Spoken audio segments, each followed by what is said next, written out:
for his chance to sponsor this important measure, I move that we recognize the Honorable Gentleman from the 1st District of Davao del Norte, the Honorable Anthony Del Rosario. So move, Mr. Speaker, Your Honor. Honorable Anthony Del Rosario is recognized. Honorable Speaker, distinguished colleagues, ladies and gentlemen, good afternoon. It is often said that a journey of 1,000 miles begins with a single step. For the passage of a fair competition law, it certainly seems like 1,000 miles. From its initial filing in the 8th Congress, from 1987 to 1992, and subsequent incarnations in the Philippine Congresses that followed, it has evaded enactment for one reason or another.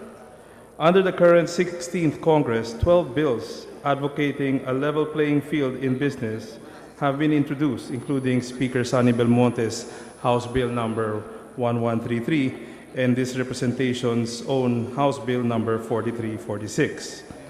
The draft bill under consideration is the product of the joint efforts of the Committees of Trade and Industry and Economic Affairs, after conducting one executive briefing, 4 public hearings, 3 technical working group meetings, and countless hours of consultations with various stakeholders over the course of 7 months to come up with the final product.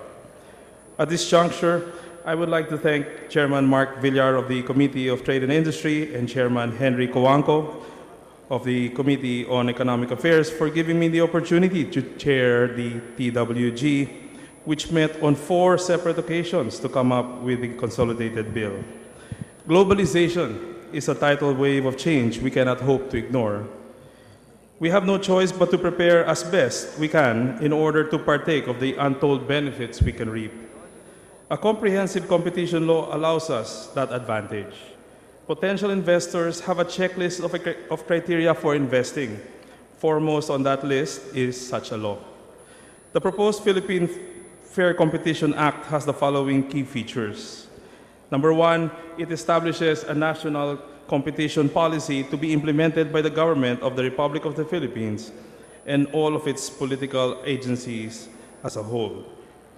Second, it provides a competition policy framework at par with ASEAN, EU, and other international best practices. Third, it identifies and defines prohibited acts such as anti-competitive agreements and abuse of dominant position and regulates mergers. Next, it regulates mergers and asset acquisitions and prohibits those that will significantly restrict competition as may be determined by the Commission.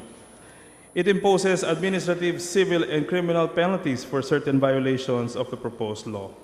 It creates the Philippine Competition Commission, or PCC, an independent body which shall have original and exclusive jurisdiction to enforce and implement the competition law.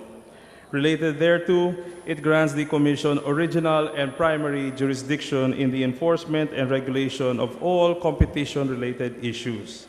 The sector regulators shall continue to exercise jurisdiction over all non-competition-related matters.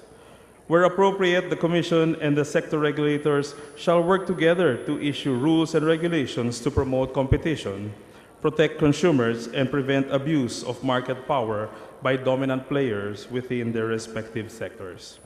Likewise, the PCC is empowered to investigate violations of the competition law, issue subpoena ducis tecum and testificandum, cease and desist orders, conduct administrative proceedings, impose administrative fines, issue advisory or legal opinions, and is mandated to submit reports to Congress, including proposed legislation for the regulation of commerce, trade, and industry. Decisions of the Commission are appealable to the Court of Appeals, with the Supreme Court as the court of last resort. In determining whether anti-competitive agreement or conduct has been entered into or committed, the Commission shall observe the following guidelines. Define the relevant market allegedly affected by the anti-competitive agreement or conduct. Determine if there is actual or potential adverse impact on competition in the relevant market caused by the alleged agreement or conduct, and if such impact is substantial and outweighs the actual or potential efficiency gains that result from the same. Adopt a broad and forward-looking perspective recognizing future market developments but also taking account of past behavior of the parties involved and prevailing market conditions. Balance the need to ensure that competition is not prevented or substantially restricted, and the risk that efficiency may be deterred by overzealous intervention. And lastly, assess the totality of evidence on whether it is more likely than not that the entity has engaged in anti-competitive agreement or conduct. Further, the bill provides for a transitional clause in order to allow affected parties time to renegotiate agreements or restructure their business to comply with the law. An existing business structure, conduct, practice, or any act that may be in violation of the Act shall be subject to the administrative, civil, and criminal penalties prescribed herein only if it is not cured or is continuing upon the expiration of 2 years after the effectivity of the implementing rules and regulations or guidelines, provided that these shall not apply to administrative, civil, and criminal proceedings against anti-competitive agreement or conduct, abuse of dominant position, anti-competitive mergers and acquisitions, and other unfair trade or business practices initiated prior to the entry into force of this Act. Provided further that during the said 2-year period, the government shall undertake an advocacy program of the provisions of the Act to the general public.